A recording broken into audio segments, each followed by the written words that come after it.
Welcome to our channel foodies ever. ఇవాళ మేము veg రెసిపీతో మేము ముందుకు వచ్చేసాము. వెజ్ అనగానే గుర్తొచ్చేది ఏంటి? పన్నీర్. సో ఇవాళ మేము పన్నీర్ పాప్కార్న్ చేయబోతున్నాం. సో దానికి కావాల్సిన ఇంగ్రీడియంట్స్, అది ఎలా తయారు చేయాలో ఈ వీడియోలో చూద్దాం. ముందుగా మనం 100 grams పన్నీర్ తీసుకోవాలి.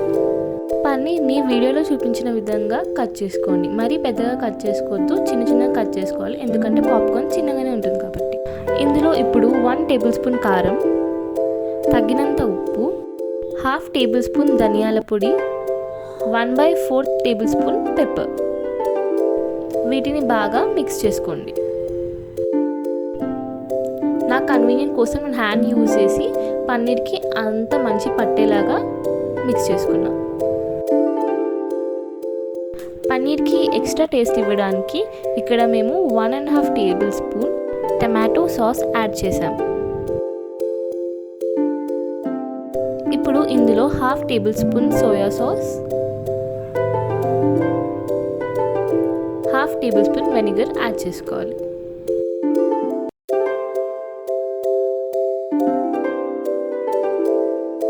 ఇప్పుడు ఇవన్నీ బాగా కలిసేలాగా మిక్స్ చేసుకోవాలి. మిక్స్ చేసుకున్న పన్నీర్ని 1/2 hour ఫ్రిడ్జ్లో పెట్టుకోవాలి. ఇప్పుడు మనము 1 cup కార్న్ఫ్లేక్స్ని బాగా క్రష్ చేసుకోవాలి. వీడియోలో చూపిస్తున్న విధంగా చిన్న చిన్నగా క్రష్ చేసుకోండి. కొన్ని వాటర్లో కార్న్ఫ్లోర్ వేసుకొని మిక్స్ చేసుకోవాలి. దీన్ని థిక్ కన్సిస్టెన్సీ ఉండేలాగానే మిక్స్ చేసుకోవాలి. వీడియోలో చూపిస్తున్న విధంగా కన్సిస్టెన్సీ వచ్చేంత వరకు మిక్స్ చేసుకోండి.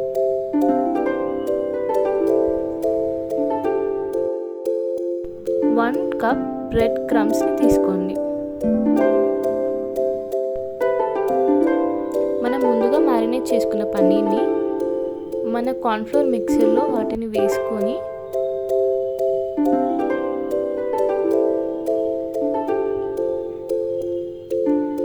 వాటిని బ్రెడ్ క్రమ్స్లో వేసి బాగా పట్టించాలి.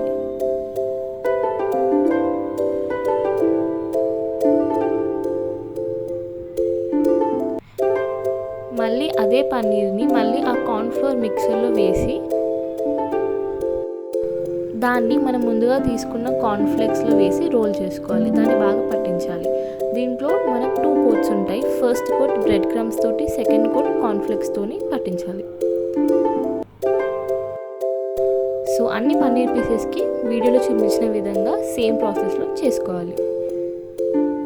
ఇలా పైన కొంచెం క్రిస్పీ టెక్స్చర్తో ఉంటుంది. ఇప్పుడు ఒక ప్యాన్లో రిఫైన్ ఆయిల్ పోసుకొని ఆయిల్ హీట్ అయిన తర్వాత మన పన్నీర్ పీసెస్ని అందులో వేసుకొని బాగా ఫ్రై చేసుకోవాలి.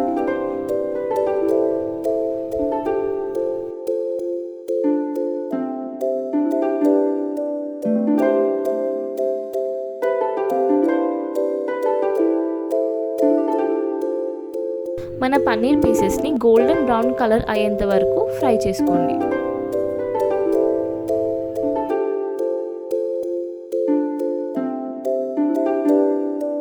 మన యమ్మీ పన్నీర్ పాప్కార్న్ రెడీ. ఎప్పుడు పన్నీర్ని ఒకేలా కాకుండా ఇలా డిఫరెంట్గా కూడా ట్రై చేయండి. చాలా టేస్టీగా ఉంటుంది. మన పన్నీర్ బయట చాలా క్రిస్పీగా, లోపల చాలా సాఫ్ట్గా ఉంటుంది. ఈ పన్నీర్ని మనం సాస్తో కానీ మయోనీస్తో కానీ తింటే ఆహా సూపర్గా ఉంటుంది. సో మీరు కూడా ట్రై చేసి ఎలా ఉందో కింద కామెంట్ సెక్షన్లో చెప్పండి. మీకు ఈ వీడియో నచ్చినట్లయితే లైక్ చేయండి, షేర్ చేయండి అండ్ మా ఛానల్ని సబ్స్క్రైబ్ చేసుకోవడం అసలు మర్చిపోకండి.